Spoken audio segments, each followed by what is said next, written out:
was talking to him about who will be the next guest for our next men's event, I thought, wouldn't it be great to get Kamalashila?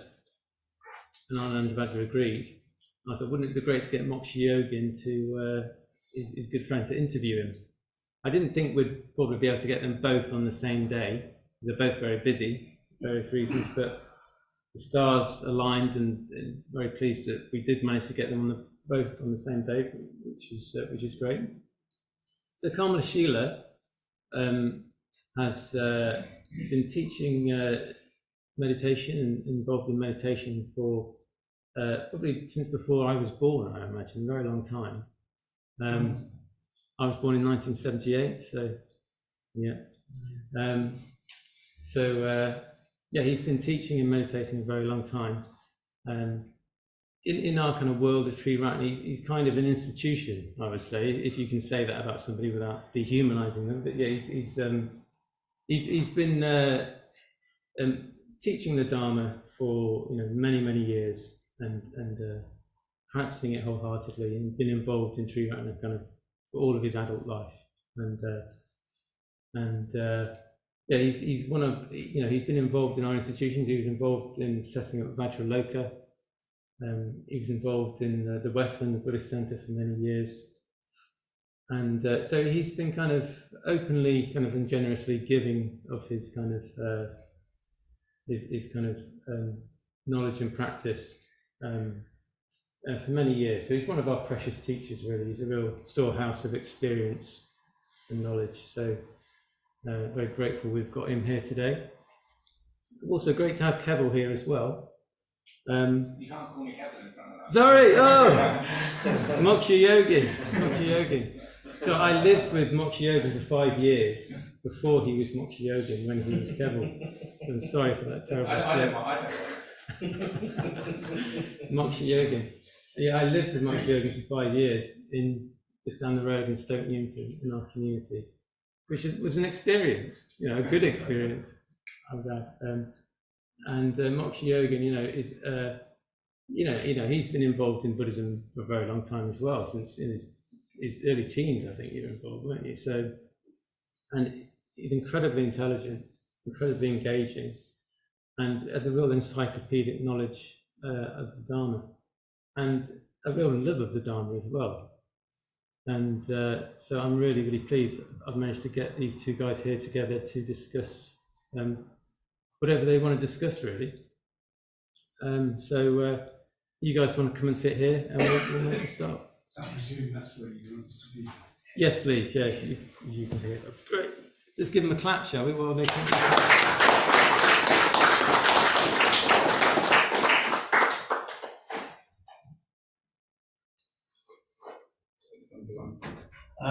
Okay.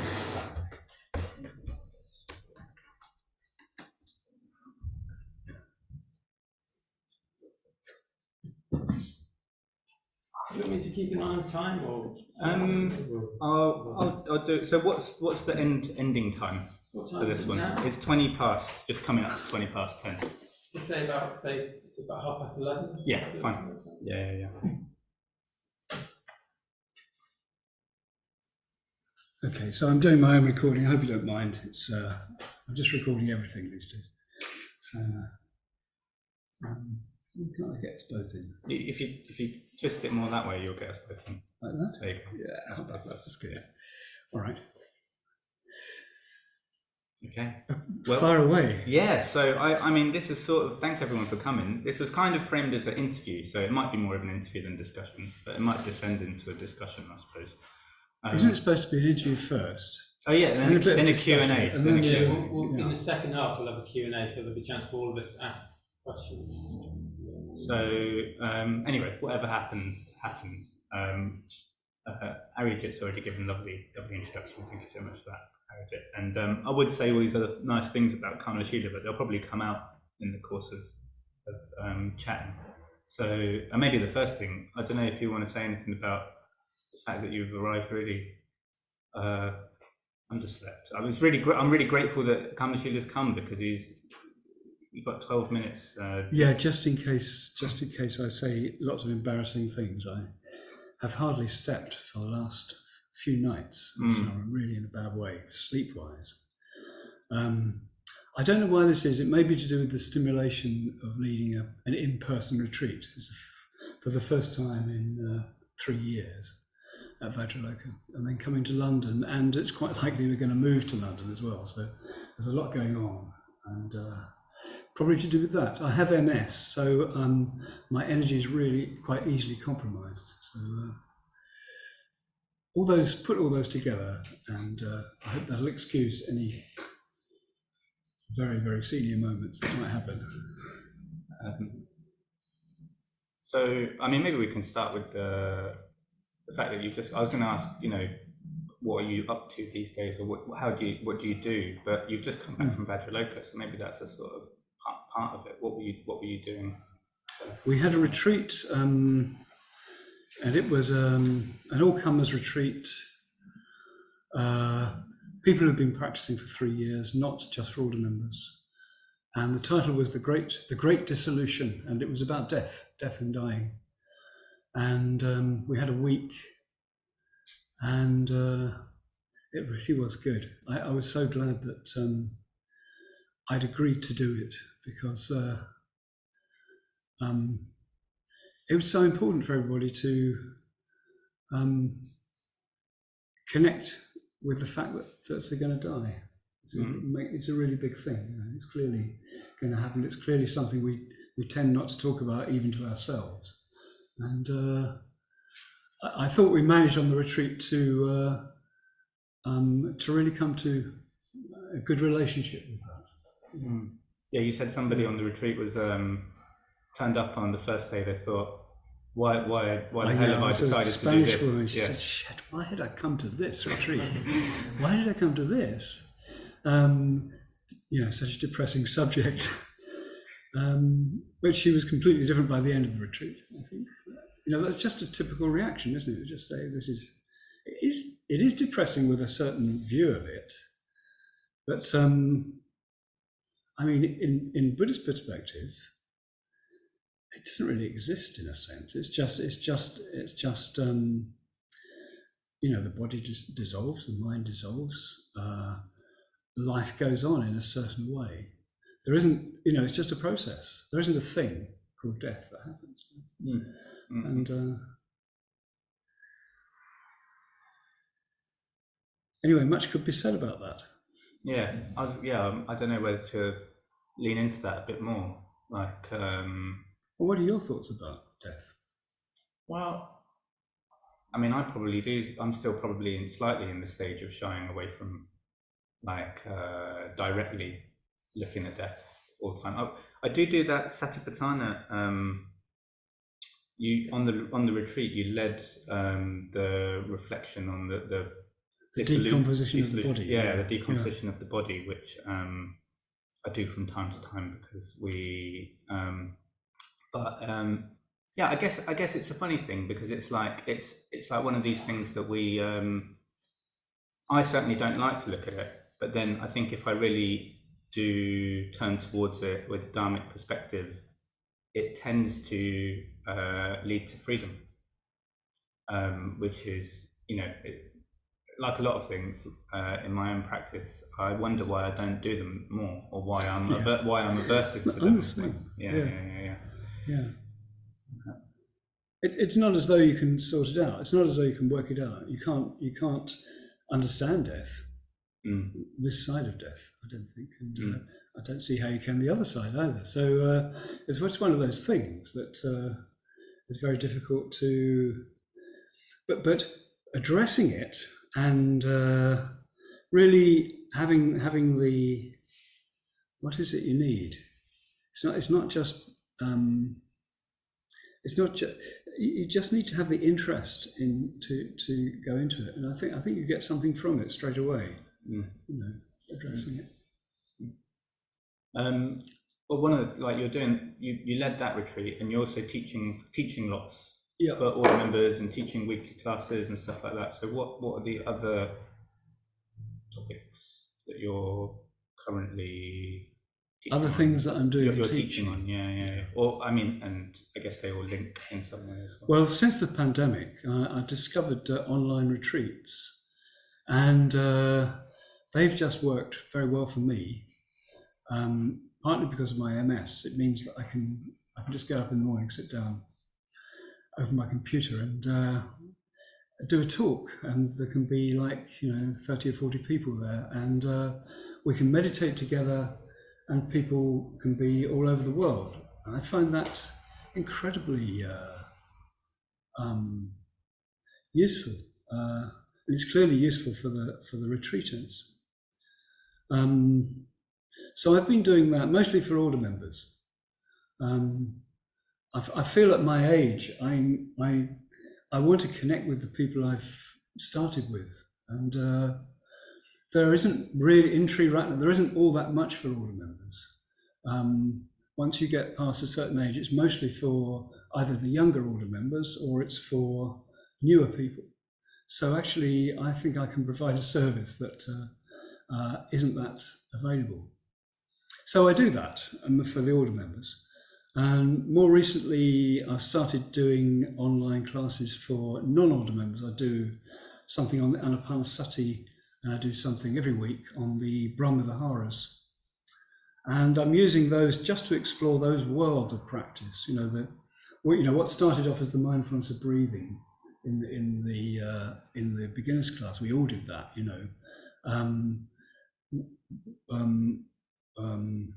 That develops in the tradition into the Anapanasati practice, which is connected with Satipatthana and the overall teachings of mindfulness. So as the group, as we kind of put down roots as a group, I'd really like to bring in all of those different elements and try and get everyone exploring that in depth. And with the Brahma Viharas class, again, it's a bit of an exploration, but I have it's a bit of an exploration in the sense that for me it's quite open-ended. I don't know where it's going to, but it seems to me that there's a huge scope in those four practices of metta, mudita, karuna, upeksha, and there's a book by Bhikkhu Analayo, who's a writer who's written lots of things about mindfulness. And he's written a very, very special book about the Brahma Viharas, and in particular the Karuna practice. And it's called Compassion and Emptiness. And I really like that book. I have a lot to go on about it, but I take a lot of inspiration from that particular book. So I guess we're going to explore that book quite a lot. What we actually do is sit down and practice one of the Brahma Viharas, and that takes up pretty much the whole time. I might talk for 5 minutes at the beginning, but gradually, with little weekend retreats and things, I think that the Brahma Viharas practices will also really build up into something profound. That's great. I didn't actually know that you were so inspired. I love that book as well. Yeah. I'm really into that book. So I mean, that I guess. What is it about that book that you find so? Well, the approach to, just whatever, is it the Chula Sunyata Sutta or whatever? You go straight from the metta for all beings into formless, into the formless spheres or something like that. I think I find that very easy, beautiful transition. Because with each of the Brahma Viharas, there's this radiation, isn't it? And the radiation is to infinite space, infinite all beings, infinite space. And there's a lot of in that. There's quite a lot of mystery. Yeah. How do you possibly do that? What's happening when you do that? There are a lot of questions there.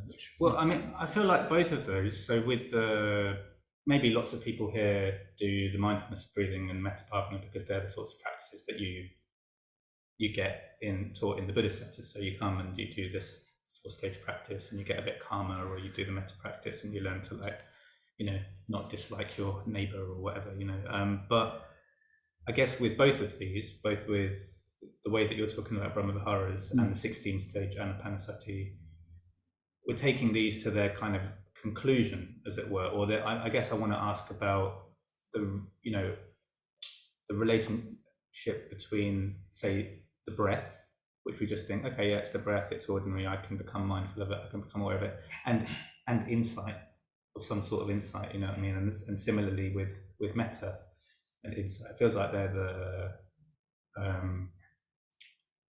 the directions that these practices tend in, even though we don't think that when we first turn up and do them necessarily. Well, we might do. Yeah, I think when people first come along, they're quite open-minded, and they probably, in a lot of cases, do come along because some kind of intimation of some kind of ultimate perspective, which they want to understand, or they want to engage with something.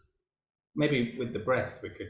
I don't know. Could you say a little bit about how the breath? Maybe we could talk about insight, like what because this is kind of the crux of Buddhist practice in most cases. It's like seems to be what the tradition's getting at.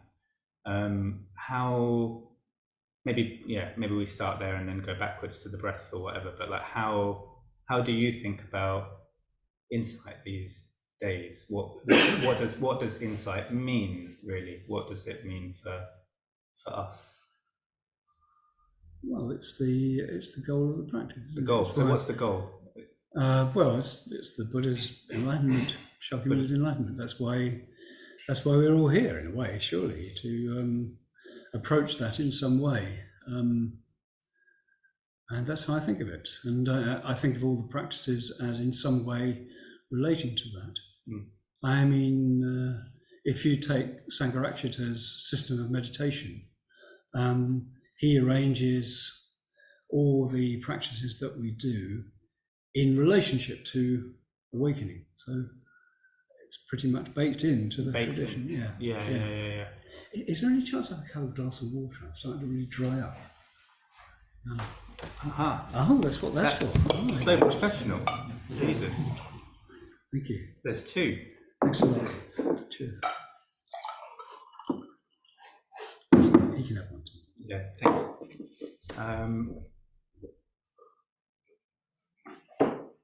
So maybe another way in, like, say, Anapanasati, so the breath. What is it about the breath that can take us to that takes us towards the Buddha's enlightenment? I mean, he actually did the Anapanasati, didn't he? That's supposedly what he did. Yeah. At the time. I don't know if there is anything special about the breath. I mean, it's just that the breath is a good object of meditation because it can get you nice and calm. For most people, and not everybody, but for most people, if they can just let their breath come and go without getting in the way of it, and just let the whole body relax and be in its own natural way, if they can actually allow that to happen, which is a pretty big deal, I think, for a lot of people, and then including myself a lot of the time as well. It's like the body. If the body can calm down, and the mind will calm down to some extent in parallel with that, and it places you in a position where you can look more clearly at what is happening existentially, in terms of your existence, and also in terms of what's happening in your mind, what thoughts are coming up, whether thoughts are coming up. You're more able to experience the feelings that are arising, and then most importantly, another aspect, you're able to enjoy it, you're able to get into it and appreciate it, and at that point you're relaxed enough to be able to say, here's my mind, what is that? And then the one of the Anapanasati stages is liberating the mind, which means letting go the view that the mind is me, that somehow that an entity called me owns the mind, or that the mind somehow is me, we have all these views, usually fairly unresolved or unthought through, about the nature of the self, and that meditation, that stage of the meditation. It's an opportunity to clarify that, and it's a little bit like the body settling down and becoming more calm. The mind becomes more calm, and it just becomes clear what the situation is. And all the confusion about that can be let go at that point, at least to some extent. And the final stages of the practice are, seeing that all of the content of the mind and body are completely impermanent. They're all everything is changing. There isn't anything in there that is fixed. There isn't anything in there, in our experience, that is fixed. And so it's very convincing. And it's kind of, you relax with it even more. And there's a process there of insight that comes out of that. That letting go. Because you can see more clearly that all the little patterns of whatever they happen to be for you, whether little patterns of resentment or little patterns of neediness or anger or getting upset about this or getting blah, blah, blah, they actually are just impermanent like everything else, and they can be let go of.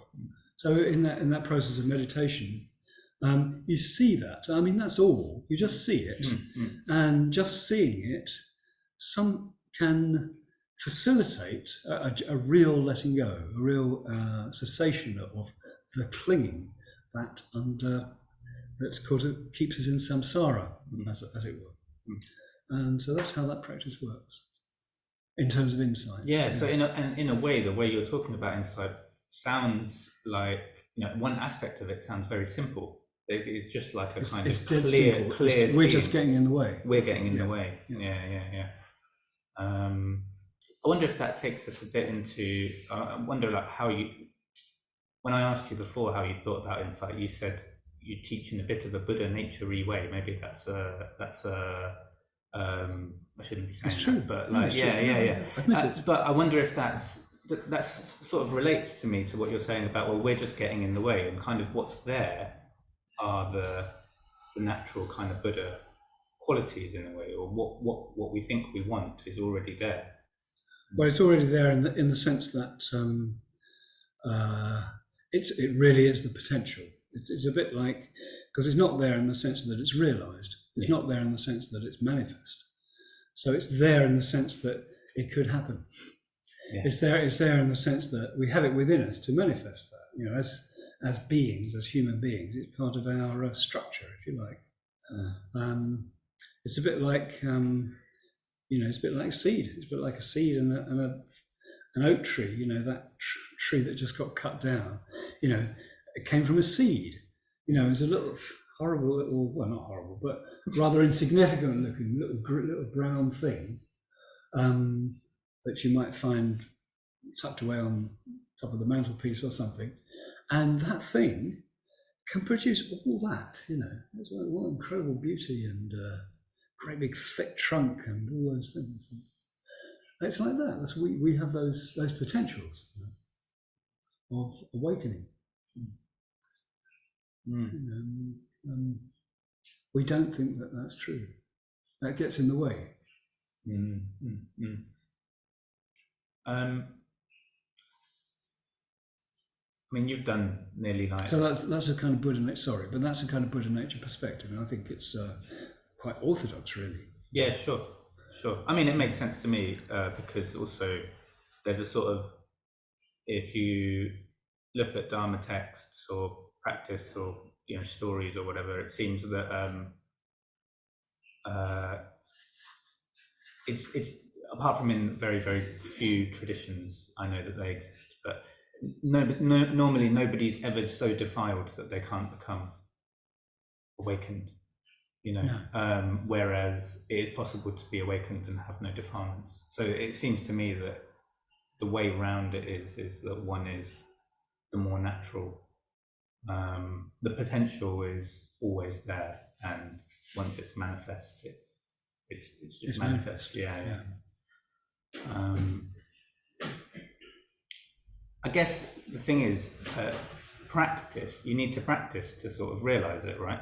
And it makes me wonder about asking about your own life of practice, because probably the way of relating to insight has changed as your experiences have changed, and you've done, not to give a sort of biography, but you lived at Vajraloka as a monastic for a long time, couple of decades.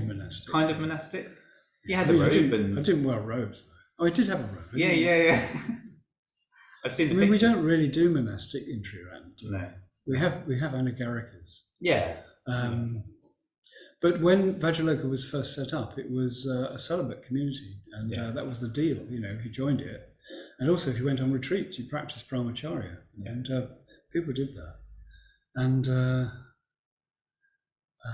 so I did that. Sorry, I've lost the thread. Well, it's just that I guess realizing our potential comes from practice, and you've done a lot of practice. So I just wanted to sort of chart a little bit, ask about the different phases of your practice life. Yeah. How long were you at Vajraloka? Because that's Well, Vajraloka. You're picking on Vajraloka, but when I think of practice, I go back to London. Before that, right? I was around for 10 years before I went to Vajraloka, and so I took up the mindfulness of breathing and Metta. And then when I got ordained, Bhante gave me the Vajrasattva practice, and I did the Vajrasattva practice. And I didn't know what I was doing, I just did it, and I'd ask him all sorts of questions. That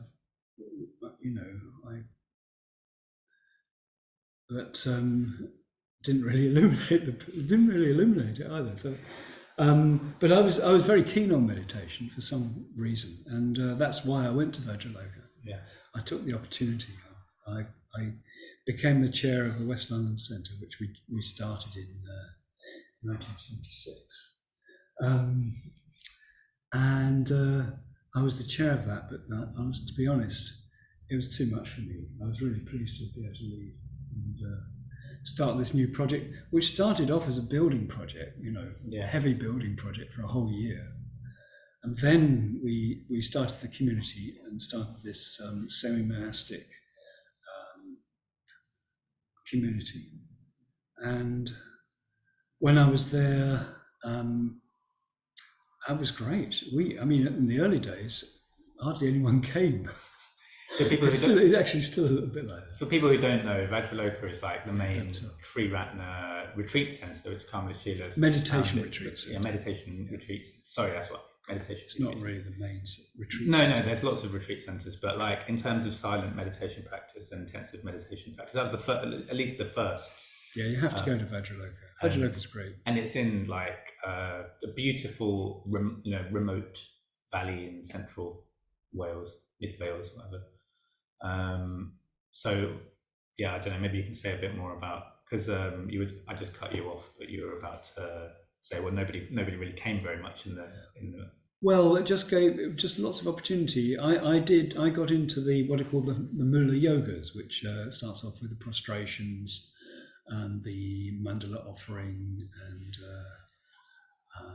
bodhicitta practice, and I did those for the first couple of years, and so did Vasantra was there too, and various people who are now teaching came and went. People like Prakasha came along on stage. I've been there a bit. Yeah, I remember you from those days, and that's what we did, and people came along and we did retreats, and that went on for a good.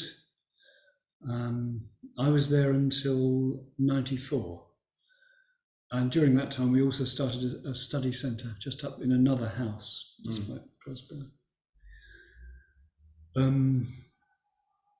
So I was really lucky, privileged. I could really do lots of meditation practice and also study the Dharma, and it was a very good time. Yeah. And you didn't leave it. You didn't. That wasn't even the sort of most intensive. When I think of Kamalashila and I think of intensive meditation practice, I can't help but think about your 18-month retreat, which came sometime later. Yeah. After Vajraloka, Sangharakshita invited me to go to this new community of kind of senior order members, all in our 40s, and people like me, Nagabodhi and Dhammarati, and I think there were 12 of us. And we bought, I don't know quite how we did that. Oh, we fundraised for it, that's right. This massive house in Moseley. And we lived together with Sangharakshita. And looking at that with hindsight, it was a bit of a fallow period for me, actually.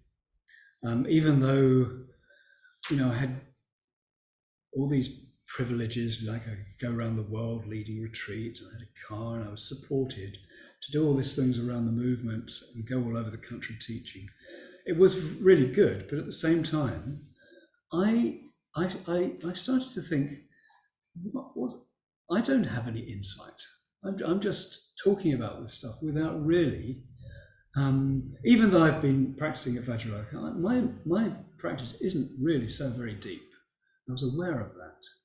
And I was aware of being put in this position of being a senior order member, doing all this teaching. And I felt it was something wrong with this.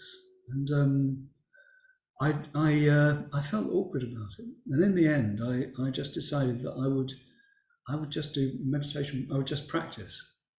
I wanted to do that. And I talked to Bhante about it. And of course, he said, okay, go for it. So I wanted to do a 3-year retreat. He said, you can only go away for 18 months. You can only be spared for 18 months. I thought, oh, shit. But in the end, it was fine. Anyway, I found this location, and I had a tent, one of those Buddhafield dome tents. I had one of those and a wood-burning stove and everything. I bought enough food for 18 months. In fact, it was long enough for 4 years, some of the stuff I bought. And I just lived there on my own for 18 months. And then after the retreat, which was very transformative, I came back into the world, as it were, and went to a few college meetings, and I'd just go back to my tent for a while. And then my father reached the last stage of his life, and I went and lived with him for a while before he died. So that was the end of that. Did you say you were there? I was there 18 months on my own, and for 4 years altogether. Yeah. It's a bit like a hermit, really. Yeah. I mean, I look really weird. I had long hair and long beard and stuff. Yeah, it's pretty. I've seen the pictures actually. Yeah. They or post retreat, you beardy Kamalashila. Yeah. It's not a good look. So an 18-month solitary retreat. I mean, probably a lot of people aren't going to get a chance to do 18-month solitary retreat. It doesn't matter. I mean, 1 month's good. Yeah, 1 month's good. So people might have a chance to do 1 month. What did you do on an 18-month solitary? I got up in the morning, had a cup of tea, I meditated. I usually did a 2-hour sit, and then I got up, got the fire going again, and made breakfast. Had my breakfast. Might go out for a walk, do some things outside. Fix broken tent poles, and goodness knows what needed doing in the area. Then I sit again. I did another 2-hour session until about 1 o'clock or something like that, and then it was the afternoon. I did afternoon things, might read a bit, and then I did another 2-hour session until 5 or 6, depending on when I started. I can't remember the time of the day. This was in 2000, 2001, 2002, 2003. And I did the same in the evening. I did 4 2-hour slots every day. That was it. That's a traditional. Well, I didn't know it was a traditional thing, but it just comes naturally. Once you get in the swing of it, there isn't anything else to do. Yeah. You can either use the time or not. And I chose to meditate, and I think a lot of us have the ability to do 2 sessions of meditation, right, one after the other. And you might on a good day, on a retreat, you might do a whole hour session of meditation, and then you might get up and walk up and down for a bit. You feel inspired and into it enough to do another session like that. So that's how it worked.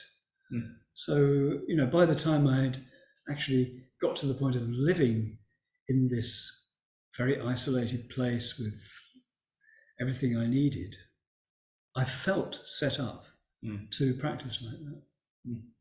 And I had a few Dharma books to keep me inspired.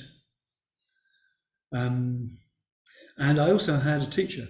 I also had, I made a connection with an old friend of Bante's called Shenpen Hookham. She's still alive. She's a teacher in the Kagyu tradition. And she had come to Majjhimaloka at one point, and she'd come to dinner and just hang out. And I had some really good conversations with her. And when she left, I thought, oh. And I wrote to her and I said, is there anything you can teach me? So I did a little retreat with her, and she taught me quite a lot about various kinds of practice. And so on my long retreat, I got a mobile phone. I got one of those feature phones like you had in those days. It's going back, remember? And we'd chat on the phone sometimes. So, about practice, and also email as well, because you could do email through the cellular connection in those days, which was incredibly slow. I don't think we even had 2G then. But you're very technologically advanced, aren't you, Kamalashila? You tend to be. No, I mean he is. He's got from my perspective, you're from your perspective, you're quite up You're also quite up on the latest. So I can imagine in 2000 you sort of, punching out I had terrible email on a small screen or whatever. That's right. Exactly right. Well, I do want to sort of talk. I had a windmill and a solar panel. You had a windmill and a solar panel. I had a windmill and a solar panel. Yeah. They can't even get those going at a national level in 2023. That's. So, I guess I want to ask more about sort of insight and because obviously doing that kind of you said you went in thinking, hang on a minute, I don't have insight. Here I am, senior order member, but also at that time of being a senior order member, was that when you went to India? Not to bounce around too much, but is it chronologically? Was that not to bounce around too much. Because I did go to India. You conducted ordinations on behalf. Yeah, he wanted not to go to India anymore or something like that. He felt he couldn't keep up the ordination process in India. He did visit at least one more time after this, but he asked me, it was me, Padmaraja and Subhuti, to go and do ordinations on his behalf. And I think there are about 25 guys to be ordained. And I was an Anagarika, so my robes helped. Yeah, you looked the part. Huh? Yeah, I looked the part, kind of. And Padmaraja dropped out and Suvajra took his place. And it was the three of us went over. And we did the private ordinations. Bante had all the names ready. He had all the names. And it was an incredibly intense experience because I'd never been to India before. I'd never been to India as a kind of Buddhist monk. I'd never experienced the kind of veneration that Sangharakshita has in India amongst the ex-untouchables. I mean, there were thousands of people at the ordination. I was used to living at Vajraloka and not seeing anybody. Yeah. I'm not particularly outward going. I'm more outward going now than I was then. Anyway, you just do it, don't you? You just do things. And so, yeah, I've got some photographs. It's lots of them actually. I've got a photograph of you ordaining someone from that time on my phone actually. in your robes. Yeah. Wow, I don't know what state I was in when I was doing those ordinations. I'll take it down. It was very hard. Was it? Yeah, it was. I found it very tough. I mean, India is very intense at the best of times, isn't it? And so for those who don't know, like this Buddhist movement drew out about a third, just under a third of the order members, and a massive, probably like, if you count them all together, maybe even half or the majority of actual people that are involved in the movement are in India. Are Indian, where men and women, where there's loads of activity, lots of centres, lots of classes happening in villages and stuff like that. Well, anyway, yeah, that's just a sort of aside, really, I suppose, because you were also saying that you didn't, that time at Majjhimaloka, you were thinking, hang on, what am I doing? And then you went into this retreat. And so how did that affect how did the 18 months and the sort of practices you were doing affect your idea of whether or not, what insight was, whether or not you had it, what it meant to teach, and so on? Like, presumably something changed, or something happened on the retreat. Yeah, definitely. Yeah. I definitely got what I wanted at the retreat. I definitely had some life-changing experiences on that retreat. And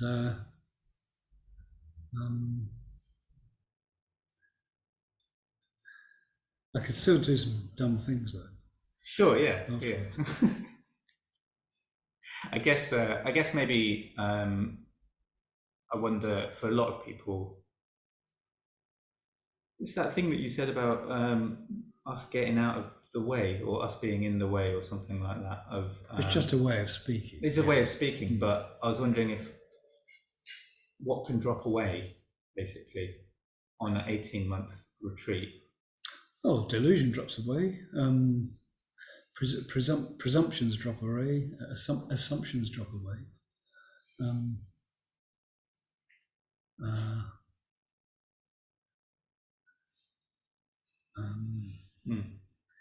I mean, you can go back to the list of the three poisons, can't you? They drop away. Greed, to at least to a degree, to a large degree. I think it's quite easy to get the idea that to think in absolutes too much. It's like the fact that greed drops away doesn't mean to say there's never any craving. It just means it's a degree of it, maybe a huge degree of it. And I think we all experience that. If we go on retreat in an undistracted environment, we can feel quite satisfied there. We can do, and and that is an example of that happening. So there's just degrees and so on of that. So I don't feel I'm quite addressing your question. Well, no, I think that's fair enough. It's probably difficult to... Maybe I'm just being too theoretical about it. No. Just keep asking me the questions, and eventually you might get through. Yeah, that's good. I mean, I think it's difficult to talk about, what did you experience on an 18-month retreat? What is insight, what isn't insight, etc., etc. So I think it's probably something to do with the questions as well. They're not that... Well, you can't really communicate. You can't even describe it in words. But talking about things dropping away is one way of talking about it.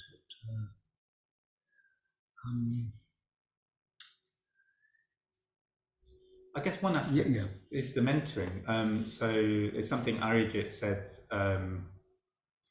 there at the North London Centre. You might be trying to get it going, like the way that people will be able to come to approach order members and get help with their practice and get help with their meditation practice and stuff like that. Sounds like you experienced some mentoring. Yeah, definitely. Definitely. And you don't need much. You just need a little bit, or you just need the facility to talk. Actually, you can't expect to be understood even, but completely. It doesn't matter though. It's just something that gives you a bit of inspiration and direction. I think.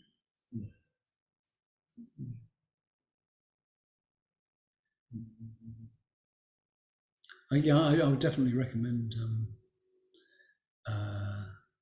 finding people that you can talk about your practice. Not necessarily just one person; it could be more than that.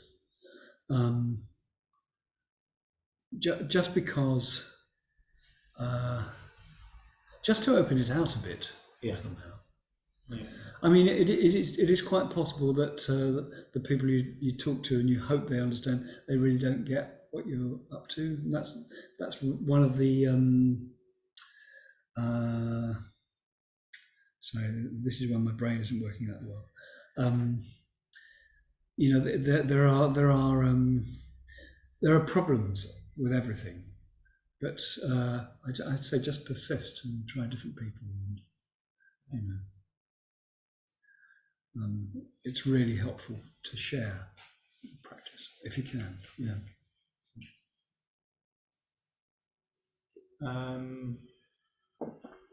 I guess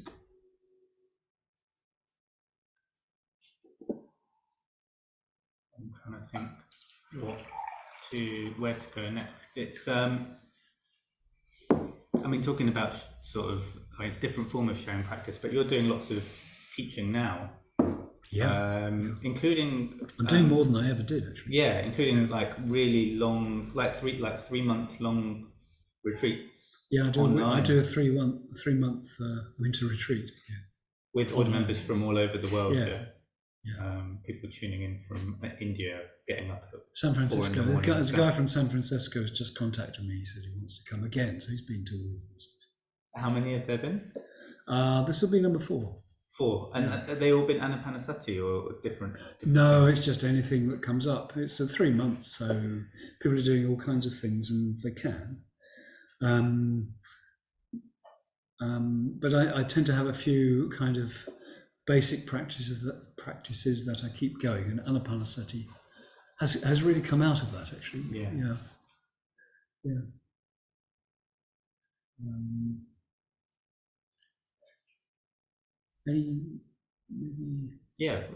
Like ask if there's any have any thoughts. If other people have questions, I mean, it's probably fine for you to. If he's not sort of getting to the point. If I'm not getting to the point, make sure he does. Yeah. Right. Yeah. Just a quick question. Those retreats you lead from home, right? Yeah. You can get a taste of them on the. You do 2 evenings a week, don't you? Just online teaching. I mean, for open online. I do a couple of days in the daytime, actually. The daytime. Yeah, 10 a.m. and there's the other ones at 5 in the afternoon. Anyway, sorry, you were asking a question about it. Yeah, but I was just wondering. A simple question: do I do them at home?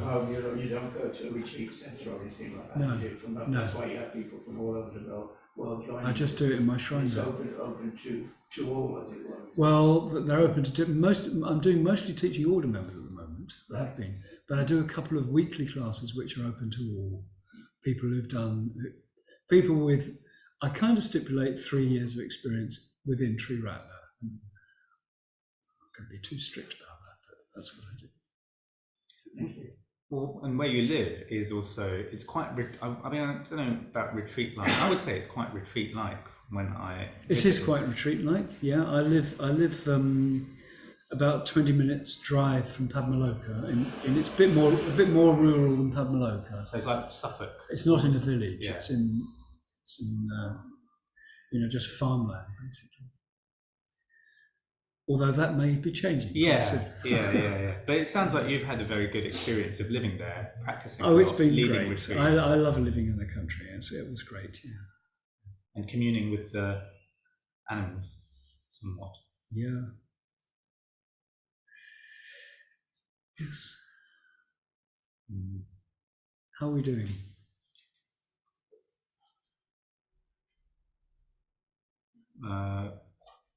All right, we have time still. Okay. What's the next question? Well, no, what do you reckon, Eric? I've got a question actually about the early days of the movement. I always like hearing about what it was like at the beginning. I imagine it probably over-romanticise it. It's this really exciting time when Sangha Achita was at his prime, giving talks, amazing talks, and blowing people's minds. And so what was it like from your point of view, being around in the early days of the movement when everybody knew each other still? It wasn't this worldwide movement. And what was that like? It was a bit like, I mean, I don't think it's exaggerated really, because like we were all fairly young, and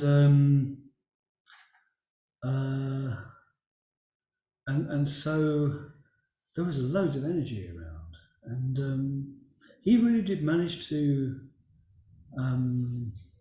direct that, or he really had his finger on the pulse, you could say, and in a good way, and yes, it was very inspiring and exciting, and it kind of lived off that for quite a long time, and we kind of thought it would always be like that. And I think that's why so many of us went into kind of serious things like starting centres and establishing things, because we really felt that we wanted this to continue. So it was a bit of a special historical moment, if you like. You were the first person to enter the LBC building, is that right? I believe so. I went in through the roof. Yeah, I went in through the roof. Yeah. through the there's a skylight. Yeah. Yeah. Just to have a look. It was a completely different era. This is an era when there was a lot of derelict housing in London. It was still in the post-war period. They hadn't sorted out a lot of the buildings, so squatting was encouraged by the local councils. So there were a lot of deals with local councils to just take over the buildings to stop them falling apart. So all the early FWBO Tree Rattler communities were on that basis.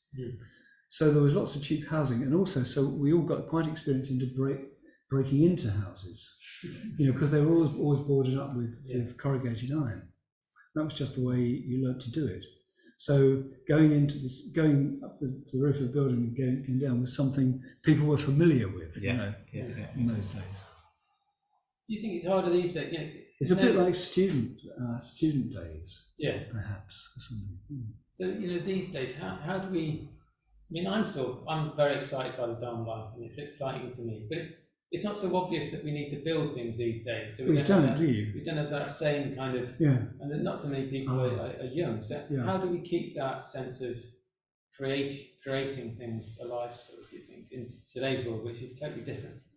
I think the Dharma itself is very exciting. Yeah. The Dharma itself is very liberating, and just take it on. That's one thing. There's also one another. Other people, difficult other people. Taking the difficulty of that. That's hard work. I mean, I think the conditions nowadays are much less conducive, because there's so much. It's so much harder to survive. I think I get that impression. It's certainly more expensive, isn't it? Yeah. Exactly. It's another way of putting the same thing. Yeah. Because in my youth, you never worried about work. You never worried about survival. It was really clear that you could always survive. Those things didn't matter very much, and that wasn't irresponsible. It was just the way things were at the time. I can remember when we first started West London. I suddenly thought, I need to get some money coming in to pay the rent. Suddenly we had £10 a week to pay for this basement. I just got a job delivering. It was a bit like nowadays it would be done on bicycles, but just delivering stuff in London. I did it all on buses. So I did a lot of reading. Yeah. Have you been to our Foxton house yet? Because I have, that seems to be somewhere they've got that spirit. They're building something, they're creating. And we're hoping next year to get a retreat going from here to our Foxton house. You can't do it over again. You can't knock this place down. There wouldn't be any point. Something about having an established institution is a bit. Why should it have to be deadening? Well, I love what you said. That the Dharma itself is exciting and transformative, and like I say, interactions with other people potentially can be, exciting. And so the question is, how do you make it exciting? Because it's like we kind of know the Dharma. Yeah, I think it's the Eightfold Path. it's easy to avoid. It's easy to avoid kind of in a situation like North London, for example. Yeah. Not so many people live in communities together, so they're not kind of there isn't that clashing connection or working into businesses. So how do we make it so that we do fall out with each other, and all those things that happen that make it real, make a relationship real, or make the Dharma real? How do we kind of create that, those situations like that? God knows. I think you just got to find ways to do it, because I can't answer that question. I don't live in these circumstances at the moment. I'm not around. I don't know what the issues are for you really, but I can imagine that the biggest issue is just disconnection generally. People not having the same opportunities to connect with one another, because we all tend to work in such disparate worlds. And I don't know how you get over that. You just got to want to, I suppose. You've got to want to find ways around that. And I think human beings are incredibly ingenious, and if they want to, they will find a way. I think you need to get down to that kind of raw necessity somehow. It's like we were at war. Maybe it's going to happen. Like we were at war. There's suddenly people get much smarter and trickier to survive, and maybe it could be like that. A bit more. You've got to care about it. It does feel like the world might present us with an opportunity to a war or something else. It feels like something could happen that we don't continue to live in the same. Yeah. Well, why wait? Why wait till there's a civil war in the USA or whatever's going to happen? Maybe it's something we can discuss in the second half, because I think that most of us probably do want to have real relationships, and it's a bit scary in a way, isn't it? Because it involves intimacy in some way. Yeah. But I think probably what people want is real relationships. It makes me wonder about, maybe, I hope this doesn't sound too sort of contrived to go here, but one of the things that you taught on recently was the mandala. So Kamalashila leads so many retreats. He does all different sort of themes, different deities, different practices, and one thing that you recently taught on was the mandala, and the way that you were talking about the mandala principle. I wonder if you could just talk a little bit about that, because people might hear the word mandala often if they're coming into sort of like Buddhist contexts or whatever. Some people might not know what it is at all, but something here feels like it's something about putting something at the center. Is a way of talking about what we're talking about. So like what's at the center, right? Well, mandala is a graphic way of talking about Pratitya Samutpada, about talking about the way that causality works, and it's a way of thinking that is much more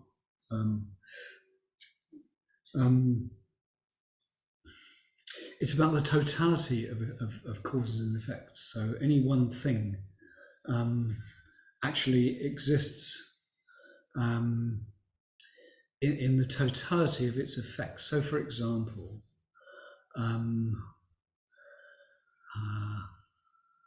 you've got your practice. Let's say that you've got your practice, and you've come to the Dharma in your own unique way. There's a unique set of circumstances that have brought you to this point of practicing the Dharma and wanting to actualize your potential. If you tried to list all the conditions that made that possible, it would be a massive calculation. It would probably involve the rest of the universe, So you can imagine that as a mandala. It's usually graphically round, and it usually has something at the center. And what determines the nature of the mandala is what is at the center. So what is at the center is your wish to awaken, your wish to find the Dharma, say. And around that, in the truth of that, there will be all kinds of factors that are for each of us, all kinds of factors, and you could actually wonder what those are. You could write them down or paint them in a little painting, and you could get an image of that. But you don't need to do all that. You can just think, there is this mandala, and that's enough in a way, because the conception of it intersects with the reality of it. So it can become a bit like a way to meditate. And one thing that has become really obvious. Sorry, let me backtrack slightly.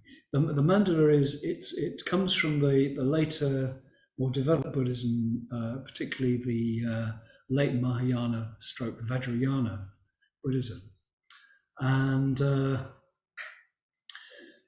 one of the important characteristics of it. It is very much alive. It's about the living reality of it. It's not the theory about the things that happen to you and the things that are implied by your actions. It's the living reality of that. And in a sense, that's the main point, is that our life and our thoughts, our aspirations, they have a life. They have a life of their own, if you like, outside of what we think about them. They're kind of bigger than us. And I think an analogy for that truth is our relationship to our body. So we have this weird thing, this body, and we think we're going to use this body to go downstairs, have a cup of tea, make things happen at the North London Centre, and our body is going to do all these things. But actually our body itself has millions of agendas which are quite different from that. It's eventually going to die on us. It's going to get ill, it could develop this or develop that. It needs to go for a pee, it needs to have glasses of water.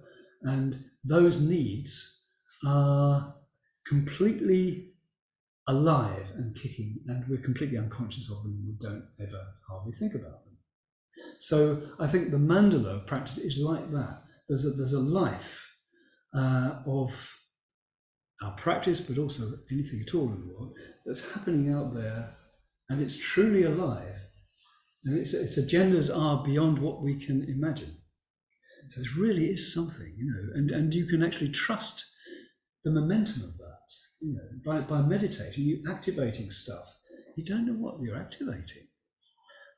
I guess I want to ask what it means to put something dharmic, or to use that language, to put something dharmic at the centre, whether it's this is what I'm talking about. Aspiration. This is what I'm talking about. So we practice, and I think we can trust that doing that, even though we don't fully understand what we're doing, that the practice is going to have results beyond what we can know at that particular time. And that's how the notion of the mandala works. I feel that that's somehow related to maybe what we're talking about with what do we do with this situation or in this time? I don't know if it's... Yes, it relates to this thing that sometimes ideas are very infectious, and suddenly a lot of people can get excited about things and realise potentials. Sometimes things just happen. You can catalyse things.